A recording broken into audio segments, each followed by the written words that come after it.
नमस्कार, क्राइम तक देख रहे हैं आप। मैं हूं आपके साथ दीपक सिंह। छत्तीसगढ़ पुलिस को एक इनपुट मिलती है। इनपुट ये कि उनके इलाके में एक शख्स है जो नकली नोट बना रहा है और उसे खपाने का काम बदस्तूर कई महीनों से कर रहा है।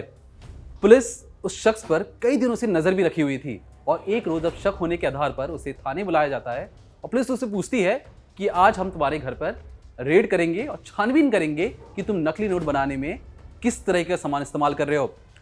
पुलिस उसके घर जाती है, तलाशी अभियान शुरू करती है। इसी तलाशी अभियान में पुलिस को टंकी नजर आती है। टंकी जैसी लोग खोलते हैं, पुलिस वाले खोलते हैं, उसके अंदर नजर आते हैं मानव अंग। उन मानव अंगों को प्लास्टिक में बांधकर अच्छी तरीके से ठूस ठूस कर रखा गया था। पुलिस जैसे उन टुकड़ों को बाहर निकालती है, पता लगता है कि उन टुकड़ों में कीड़े लग चुके थे। जो टुकड़े थे वो गलना शुरू हो चुके थे और भयंकर दुर्गंध आ रही थी।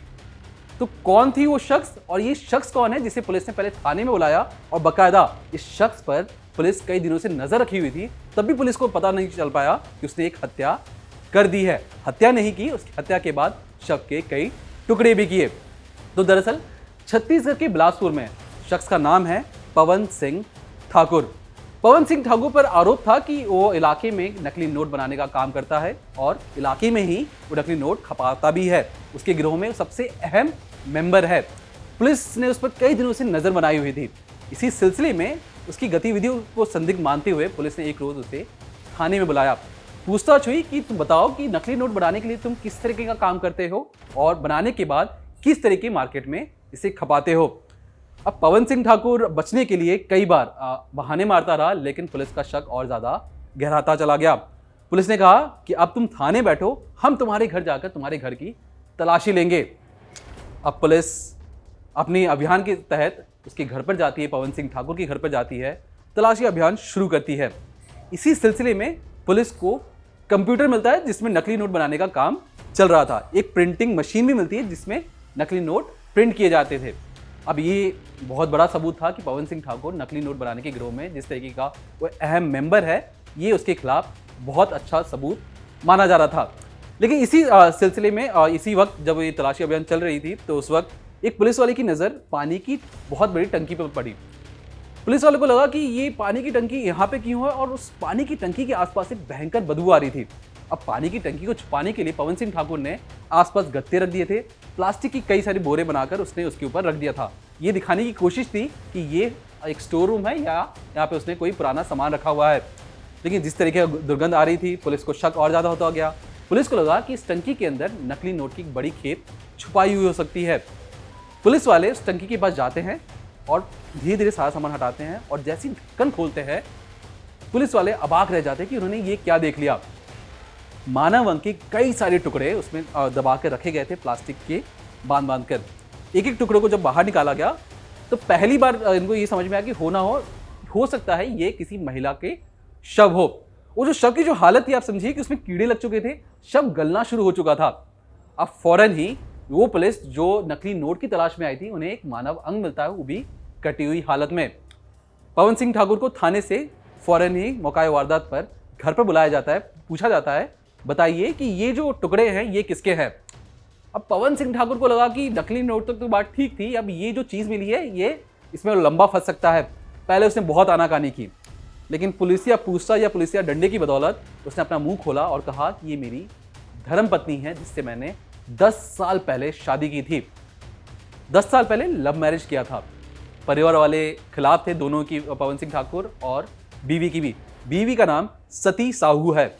अब दोनों के परिवार वाले खिलाफ थे, इसलिए उन्होंने सोचा कि किराए के मकान में रहा जाए। पिछले 10 साल से वो इसी किराए के मकान में रह रहे थे लव मैरिज करने के बाद। लेकिन पवन सिंह ठाकुर को अपनी पत्नी सती साहू पर शक था कि उसका चरित्र ठीक नहीं है, उसके गैर मर्दों के साथ रिश्ते हैं। उनकी शादी से 2 बच्चे भी हुए, लेकिन जब ये झगड़ा रोज रोज बढ़ता जा रहा था तो पवन सिंह ठाकुर ने अपने दोनों बच्चों को गाँव भेज दिया और बीवी से रोज उस पर नजर रखने लगा। लेकिन उसकी इस हरकत को लेकर अक्सर घर पे कलेश हुआ करता और जब सती साहू और पवन सिंह ठाकुर पर एक रोज झगड़ा बढ़ता चला गया तो पवन सिंह ने अपनी बीवी को मौत के घाट उतार दिया। अब बीवी को मौत के घाट उतारने के बाद उसने सोचा कि क्यों ना शव को ठिकाने लगाया जाए। अब शव बहुत बड़ा था, इसलिए उसने टाइल कटर से अपनी बीवी की 6 टुकड़े किए। अब 6 टुकड़े करने के बाद उसने सोचा कि अब तो मैं हत्या कर चुका हूं, मैं अपनी बीवी को काट भी चुका हूं, धीरे धीरे मैं इस शव को ठिकाने लगा दूंगा। इसलिए उसने सबसे पहले प्लास्टिक में एक एक टुकड़ों को बांधा और टंकी में छुपाकर रख दिया। ये जो मैं पूरी वारदात आपको बता रहा हूं, ये 6 जनवरी 2023 की है। आज है 7 मार्च 2023। लगभग इस पूरे मामले को, इस पूरी वारदात को 2 महीने हो चुके हैं। 6 जनवरी 2023 को अपनी बीवी को काटने के बाद, टंकी में रखने के बाद 2 महीने लगातार पवन सिंह ठाकुर उसी कमरे में, उसी लाश के साथ, उसी टंकी के बगल में सोता रहा। बदबू भयंकर आ रही थी, लेकिन वो उसका कुछ कर नहीं पा रहा था। पवन सिंह ठाकुर ने कहा कि वो चाहता था कि शव को ठिकाने लगाया जा सके। जिस तरीके से आफ्ताब ने रात के समय श्रद्धा के टुकड़ों को ठिकाने लगाया, कुछ इसी तरीके से पवन सिंह अपनी बीवी के टुकड़ों को ठिकाने लगाना चाहता था। लेकिन जिस जगह बिलासपुर में रहता था, वहां पे आसपास आबादी बहुत ज्यादा थी दिन के वक्त। अब रात का समय था, लेकिन उसका कहना था कि रात के समय बगल में कंस्ट्रक्शन का काम चल रहा था, जिस वजह से वहां पर जो लेबर्स थे वो रात भर काम किया करते। इसी वजह से वो शव को ठिकाने नहीं लगा सका और वो शव को टंकी के अंदर छुपाकर लगातार 2 महीने तक उसी के साथ रहा करता। फिलहाल पुलिस ने पति को हिरासत में ले लिया है। पुलिस छानबीन करने गई थी नकली नोट के मामले के लिए, लेकिन जब पुलिस को ये मामला मिलता है, पुलिस उस पर हत्या और शव को छिपाने का आरोप लगाते हुए उस पर कई धाराओं पर केस कर चुकी है। पुलिस फिलहाल 2 अन्य आरोपी को भी तलाश में, जो इनमें सम्मिलित होने के शक जताया जा रहा है।